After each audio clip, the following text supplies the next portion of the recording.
চাষের ছাল বা আঁশকে যথেষ্ট পরিমাণে পুরু করতে এবং গাছের হাইট এইরকম প্রচুর বড় করতে আমরা যে সারগুলো ব্যবহার করেছি, আপনিও সেই সার যদি ব্যবহার করতে পারেন, যাদের গাছগুলি এখনও ছোট অবস্থায় আছে, পাটের ভিতরে ঢুকতে পারবেন, পাটের হাইট নেই, গাছগুলি একেবারে লিকলিক কিরকিটে করছে, আঁশ হয়নি, তারা অবশ্যই যে খাদ্যগুলি যে সারগুলি ব্যবহার করবেন সেটা নিয়ে আজকের ভিডিওতে কথা বলবো। দেখতে পাচ্ছ এই পাট ভালোই বড় হয়ে গেছে এবং এই পাশে কিন্তু যথেষ্ট পরিমাণে ছাল বা আঁশও কিন্তু গঠন হয়ে গেছে। এতে করে আমাদের এখানে কিন্তু কোনো রকম সার দেওয়ার আর দরকার নেই। অনেক চাষির কিন্তু সার দেওয়ার এখনও প্রয়োজন রয়েছে, গাছ ছোট অবস্থায় রয়েছে, গাছের আঁশ হয়নি, তারা কোন সার ব্যবহার করবে চলো এই ভিডিওতে আমরা জেনে আসি। বিশেষ করে পাট চাষের ক্ষেত্রে পাটের ছাল বা আঁশ গঠন অত্যন্ত জরুরি, কারণ তোমরা দেখতে পাচ্ছ পাট যদি এইরকম প্রচুর পরিমাণে মোটা না হয়, তাহলে সেই পাটে ছাল বা আঁশের পরিমাণ কম হবে। এবং পাটটা দেখতে পাচ্ছ ভালো পরিমাণে লম্বা মাটি থেকে যদি দেখায়, এটা কিন্তু প্রায় কিন্তু 6.5 থেকে 7 ফুট কিন্তু লম্বা হয়ে গেছে প্রায়। তাই বন্ধু, এই পাট চাষে দেখো, আমি শুধু এই অংশে না, আমি আরও ভেতরে প্রবেশ করে করে তোমাদের একটু দেখাই, তাহলে তোমরা অনেকেই কিন্তু বিশ্বাস করবে। দেখো, ভেতরে প্রবেশ করে করে দেখাই, দেখো পাট যথেষ্ট পরিমাণে মোটা আছে। দেখো, যথেষ্ট পরিমাণে মোটা আছে।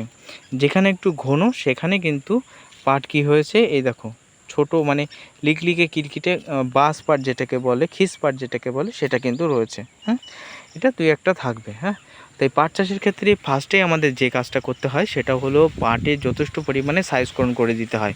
অর্থাৎ অতিরিক্ত পরিমাণে যদি পাট গাছ থাকে সেগুলোকে আমাদের মেরে দিতে হবে। দিয়ে মাটিতে কিন্তু 1 বিঘে অন্তর অন্তর একটা থেকে একটা চারা দূরত্ব রাখতে হবে। এই একটা এই একটা এইভাবে কিন্তু চারা রাখতে হবে। অর্থাৎ ঘন চারা, ঘন গাছ যে কোনো সবজির ক্ষেত্রে কিন্তু ভালো হয় না। আপনি যে কোনো ফসল বা যে কোনো সবজির ক্ষেত্রে ঘন গাছ ভালো হয় না। যত পাতলা করবেন ততই ভালো হবে, ততই পাট কিন্তু মোটা বা ছাল বা আঁশ হবে। ঠিক আছে, অনেকে ভাবেন ঘন গাছ অতিরিক্ত ফল। না বন্ধু, ঘন গাছে অতিরিক্ত ফল কখনোই আশা করা যায় না, কারণ ঘন গাছ কিন্তু যথেষ্ট পরিমাণে বাড়তে পারে না। একটা গাছ বাড়ার একটা নির্দিষ্ট জায়গার দরকার লাগে, নির্দিষ্ট সূর্যলোকের দরকার লাগে। সেগুলো যদি নির্দিষ্টভাবে না পৌঁছায়, তাহলে কিন্তু সেই পাট যথেষ্ট মোটা বা ছাল আঁশ পুরো হয় না। তাহলে ফার্স্টে আমাদের যদি অতিরিক্ত পাট ঘন থাকে, তাহলে সেগুলোকে মেরে দেওয়া আবশ্যিক। ঠিক আছে, মেরে আপনার হাতের যে 1 বিঘে রয়েছে, 1 বিঘে মিনিমাম 5 ইঞ্চি একটা থেকে একটা পাটের দূরত্ব আপনি রেখে দেবেন। দ্বিতীয়ত আমাদের কাজ হলো এখানে রাসায়নিক সার প্রয়োগ করা। হ্যাঁ বন্ধু, রাসায়নিক সার প্রয়োগ করা। আমি যখন পাট চাষে আমাদের যখন পাট গাছ এরকম ছোট ছোট অবস্থায় ছিল, আমি তখন ভিডিও করে আপনাদের মাঝে কিন্তু উপস্থাপন করেছিলাম। পাট চাষের ক্ষেত্রে RCF-এর 15 লাল সুফলা, 10-26 এবং 14-35 ব্যাপক গুরুত্বপূর্ণ। এই তিনটি সারই কিন্তু চাষিরা মাঠগুলিতে, হাজার হাজার বিঘে বিঘে জমিগুলিতে, মাঠগুলিতে কিন্তু ব্যবহার করে থাকে। যারা প্রথম অবস্থায় চাষে 15-15 সুফলা ব্যবহার করে, তারা পরবর্তীতে 10-26 দেয়। যারা প্রথম অবস্থায় 10-26 ব্যবহার করে, তারা কিন্তু পরবর্তীতে 15-15 সুফলা দেয়। এর জন্য অনেকেই আমার বিরোধিতা করেছিল, অনেকেই আমাকে বলেছিল, দাদা আমরা পাট চাষের ক্ষেত্রে তুমি শুধু সুফলার কথা কেন বলো, সুফলায় কী আছে? সুফলা একটা সুষম সার, এর ভিতরে সব কিছু সমান পরিমাণে আছে, নাইট্রোজেন, ফসফেট, পটাশ সব কিছু সমান পরিমাণে আছে। এতে করে গাছ সব কিছু খেতে পারে এবং গাছের ছাল, আঁশ, গঠন প্রভৃতি ঠিক থাকতে সাহায্য করে। 10-26 ব্যবহার করলে সেখানে নাইট্রোজেন একেবারে নেই, আপনার পাটের ছাল বা আঁশ কিন্তু ভালো হবে। তার জন্য ব্যবহার করি কেউ কেউ ইউরিয়ার সাথে, হালকা ইউরিয়ার সাথে ব্যবহার করে। 14-35 ব্যবহার করলে কোনো ইউরিয়া দেওয়া লাগে না, এর ভিতরে ফসফেট অতিরিক্ত আছে এবং পটাশ একটু কম আছে। এতেও কিন্তু পাটের ছাল, আঁশ, গঠন এতেও কিন্তু ভালো হয়। হ্যাঁ বন্ধু, এই তিনটি সারের কথা আমি বারে বারে চাষিদের বলে থাকি। এই জন্য অনেকেই আমাকে ফোন করেছিলেন, দাদা আপনারা গোমরে 15-15 সুফলার কথা কেন বলেন না? কারণ গোমরে 15-15 সুফলার ব্যাপারে আমি এই জন্য বলি না, কারণ ওর ভিতরে 9% অতিরিক্ত সালফারও আছে, কিন্তু পটাশের মাত্রা না। সুষম সার, ওটাও সুষম সার, কিন্তু পটাশের মাত্রা সেম আছে কি জানি না, অনেকেই আমরা ব্যবহার করি না, অনেক চাষি ব্যবহার করে না। ঠিক আছে, এই জন্য আপনাদের বলি না, আপনি ব্যবহার করতে পারেন, সে আপনার ইচ্ছা। হ্যাঁ, এই জন্য ফোন করে আপনারা বলবেন না পুনঃ পুনঃ সুফলা অর্থাৎ গোমরেরটা কেন দেবো না, এটা বলবেন না, আপনার ইচ্ছা, আপনি দিতে পারেন, কিন্তু আমরা দিই না। তাহলে কি বললাম, পাটে যথেষ্ট পরিমাণে ছাল বা আঁশ গঠনের জন্য আরসিএফের 15 লাল সুফলা গুরুত্বপূর্ণ ভূমিকা রাখে, কারণ এর ভিতরে 15% নাইট্রোজেন, 15% ফসফেট, 15% পটাশ সুষম অবস্থায় আছে। যারা আমার বাংলাদেশের বন্ধুরা রয়েছেন তারা ইউরিয়া, টিএসপি অর্থাৎ দানা ফসফেট এবং পটাশটা বেশি পরিমাণে নেবেন। পটাশটা, কারণ পাট চাষের ক্ষেত্রে ছাল বা আঁশ গঠনের ক্ষেত্রে পটাশের গুরুত্ব অপরিসীম, কারণ পটাশ পাট গাছের ছাল বা আঁশ গঠন করতে ব্যাপক হারে সাহায্য করে।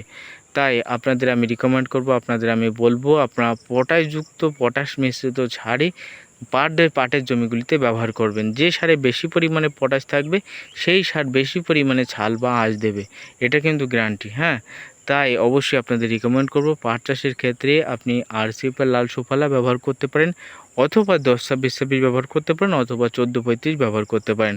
আর যারা আমার বাংলাদেশের বন্ধুরা রয়েছেন তারা ডিএপি এবং এমওপি অর্থাৎ পটাশ ব্যবহার করতে পারেন। পটাশের পরিমাণটা একটু বেশি দেবেন, আর দেওয়ার পরবর্তীতে কিন্তু আপনি, যাদের পাট গাছ এরকম ভালোই বড় হয়ে গেছে, পাট গাছগুলি লিকলিকে কিরকিটে হালকা বৃষ্টি বা বর্ষা হয়েছে, তারা এই পাটের নির্দিষ্ট 4টি খণ্ড করে নেবেন এবং তার ভেতর দিয়ে যাতায়াতের জন্য পাট গাছগুলিকে এইভাবে বেঁধে দেবেন, এইভাবে এইদিকে বেঁধে দেবেন, এবং এই পাশে যে পাটগুলি আছে এইভাবে কিন্তু ছোট ছোট পাট দিয়ে বেঁধে দেবেন, এবং যাতে যাতায়াত করার সুবিধা হয়, এবং পাট আপনি যথেষ্ট পরিমাণে আপনি ডিএপি এবং এমওপি একসাথে ছড়াবেন, এতে করে কোনো সমস্যা হবে না। বুঝতে পেরেছেন? বা আপনি ইউরিয়া, টিএসপি এবং পটাশ একসাথে মিশ্রিত করে প্রয়োগ করতে পারেন। হ্যাঁ, বুঝতে পেরেছেন? আর যে সমস্ত জমিগুলিতে নোনার সমস্যা আছে, পাট যথেষ্ট ভালো হয় না, তাদের আমি প্রত্যেক বছরই আমি বলে থাকি তারা জিঙ্ক সালফেট, ম্যাগনেসিয়াম সালফেট এই জাতীয় সার ব্যবহার করবে। ঠিক আছে, মানে যে সারের ভিতরে বিশেষ করে সালফার আছে সেই সমস্ত সার ব্যবহার করতে হবে।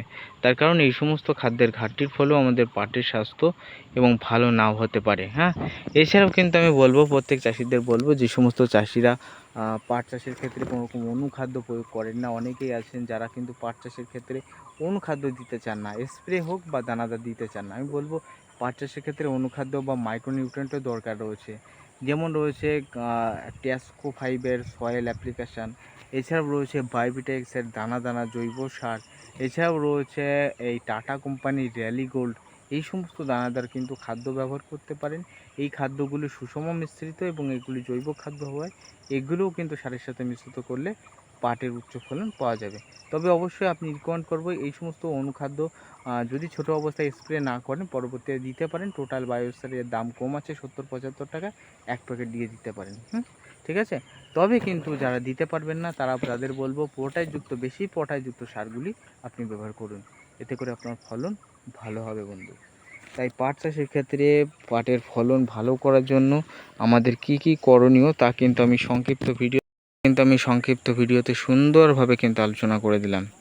এই প্রত্যেক পাট চাষিদের উদ্দেশ্যে আমার একটাই বার্তা, পাট চাষের ক্ষেত্রে পুনঃ সুফলা 10-26-14-35-এর মতো সারগুলি ব্যবহার করবেন এবং পাট ফাঁকা করে দেবেন। যত ফাঁকা করবেন ততই কিন্তু পাট আপনার ভালো হবে।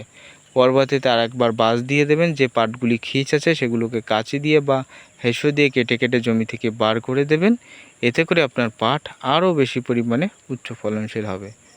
তাই পাট চাষের ক্ষেত্রে কোন সার কী ব্যবহার করবেন সেটা নিয়ে আজকের ভিডিওতে আমরা সুন্দরভাবে আলোচনা করলাম। ভিডিও ভালো লাগলে লাইক, কমেন্ট, শেয়ার করে আমাদের সাথে থাকবে। প্রত্যেকে ভালো থাকবে, সুস্থ থাকবেন।